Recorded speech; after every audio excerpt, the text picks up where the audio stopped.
Assalamualaikum warahmatullahi wabarakatuh. Perkenalkan, nama saya Sahrasa Amira dari Prodi Siasah Syariah Lokal 5B. Di sini saya ingin menjelaskan sedikit tentang sanksi pidana bagi pelaku yang melakukan pengangkatan anak dengan tujuan eksploitasi pelindungan anak dalam peraturan perundang-undangan.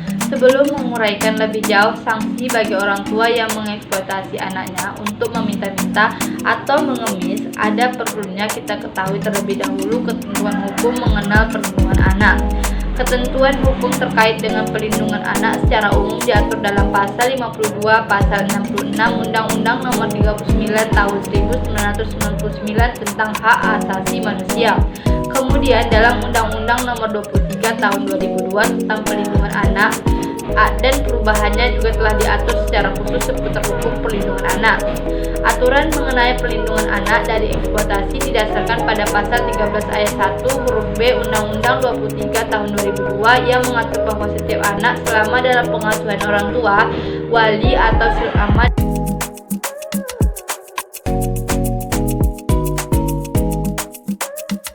pihak lainnya manapun yang bertanggung jawab atas pengasuhan berhak mendapatkan perlindungan, salah satunya dari perlakuan eksploitasi dari Kementerian Pendidikan dan Kebudayaan adalah pemanfaatan untuk keuntungan diri sendiri, penghisapan, pendayagunaan, pemerasan atau diri orang lain atas diri orang lain hanya untuk kepentingan ekonomi semata, dan tindakan tersebut merupakan tindakan yang tidak dapat dibenarkan.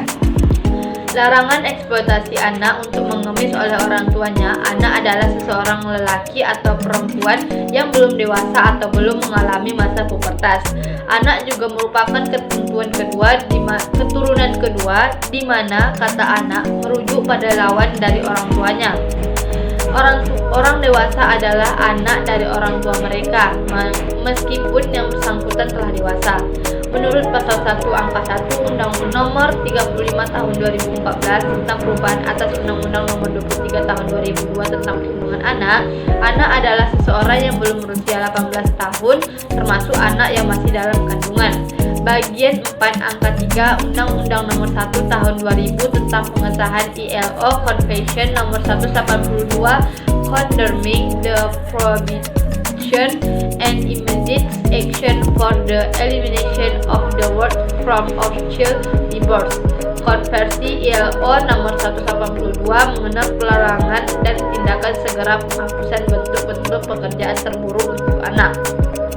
Undang-Undang 1 Tahun 2000 dan Pasal 3 huruf A Konvensi Nomor 182 mengenai pelarangan dan tindakan segera untuk penghapusan bentuk-bentuk pekerjaan terburuk untuk anak dalam lampiran Undang-Undang 1 Tahun 2000 menguraikan bahwa istilah bentuk-bentuk pekerjaan terburuk untuk anak mengandung pengertian segala bentuk perbudakan atau praktik-praktik sejenis perbudakan seperti penjualan dan perdagangan anak, kerja ijon, dan penghambatan serta kerja paksa atau wajib kerja, termasuk pengarahan anak secara paksa atau wajib untuk dimanfaatkan dalam konflik bersenjata. Pemanfaatan, penyediaan atau penawaran umpan anak untuk pelacuran, untuk produksi pornografi atau untuk pertunjukan porno. Pemanfaatan, penyediaan atau penawaran anak untuk kegiatan terlarang, khususnya untuk produksi dan perdagangan obat-obatan sebagaimana diatur dalam perjanjian internasional yang relevan. Pekerjaan yang sifat atau keadaan tempat pekerjaan itu dilakukan dapat membahayakan kesehatan, keselamatan, atau moral anak-anak. Menurut hemat kami, eksploitasi anak dapat juga diartikan sebagai penggunaan atau pengarahan tenaga kerja sebagai buruh industri atau usaha lain sebagai tenaga murah sehingga mengorbankan kebutuhan emosional dan fisik, sehingga menimbulkan hambatan fisik, mental, dan sosial, merupakan keuntungan sepihak yaitu bagi pemakai tenaga kerja. Penggunaan anak kecil atau bayi untuk meminta-minta, mengemis sesungguhnya sangat mengutuk hati nurani yang memberi karena rasa kasihan, tetapi hasilnya tidak untuk si anak kecil atau bayi tersebut.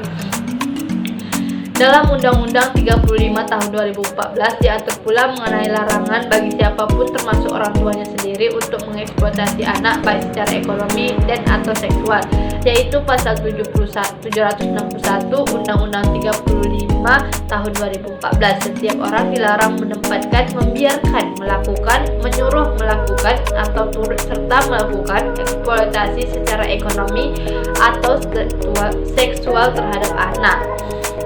Dengan demikian, tindakan orang tua yang mempekerjakan anak sebagai pengemis digolongkan sebagai tindakan eksploitasi anak secara ekonomi.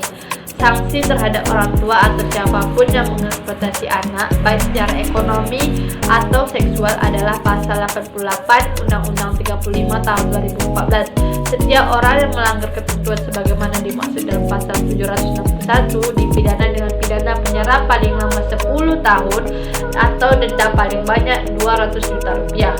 Prosedur memisahkan anak dari orang tua yang melakukan eksploitasi anak adalah kelompok rentan yang harus diberikan perhatian khusus, utamanya dalam hal anak menjadi korban. Pemerintah perlu memastikan ketersediaan regulasi yang lengkap secara teknis eksekusinya di lapangan. Indonesia pada dasarnya memiliki beberapa aturan terkait korban pada umumnya dan korban anak pada khususnya. Selain Undang-Undang Nomor 8 Tahun 1981 tentang hukum acara pidana, Indonesia memiliki aturan khusus terkait perlindungan korban dalam Undang-Undang Nomor 13 Tahun 2006 tentang perlindungan sanksi dan korban, dan perubahannya undang-undang ini secara khusus mengatur terkait hak korban yang bisa diberikan oleh negara. Khusus untuk anak korban, Indonesia juga telah memiliki aturan yang melengkapi secara khusus hak-hak anak sebagai korban tindak pidana seperti ketentuan dalam Undang-Undang Nomor 11 Tahun 2012 tentang sistem peradilan pidana anak. Prosedur memisahkan anak dari orang tua yang melakukan eksploitasi kepadanya adalah melalui proses hukum, yaitu tindakan dari penegakan hukum. Dalam hal ini, pihak kepolisian yang memproses dugaan perbuatan pidana eksploitasi anak secara ekonomi, yaitu mengajak, menyuruh atau memaksa anak untuk mengemis. Ketika orang tua anak tersebut diproses secara hukum, pihak kepolisian akan berkoordinasi dengan kerabat lain dari anak tersebut seperti saudara-saudara dari orang tuanya untuk sementara mengasuh dan memenuhi kebutuhan anak tersebut sampai anak tersebut dewasa dan mandiri. Akan tetapi, jika tidak ada sama sekali kerabat anak yang sanggup mengasuh dan memenuhi kebutuhan anak tersebut, maka pihak kepolisian akan berkoordinasi dengan dinas sosial wilayah setempat atau lembaga-lembaga yang ditunjuk pemerintah untuk mengurusi kebutuhan anak korban eksploitasi. Sekian yang dapat saya sampaikan. Salah dan silap saya mohon maaf. Akhir kata saya ucapkan Assalamualaikum warahmatullahi wabarakatuh.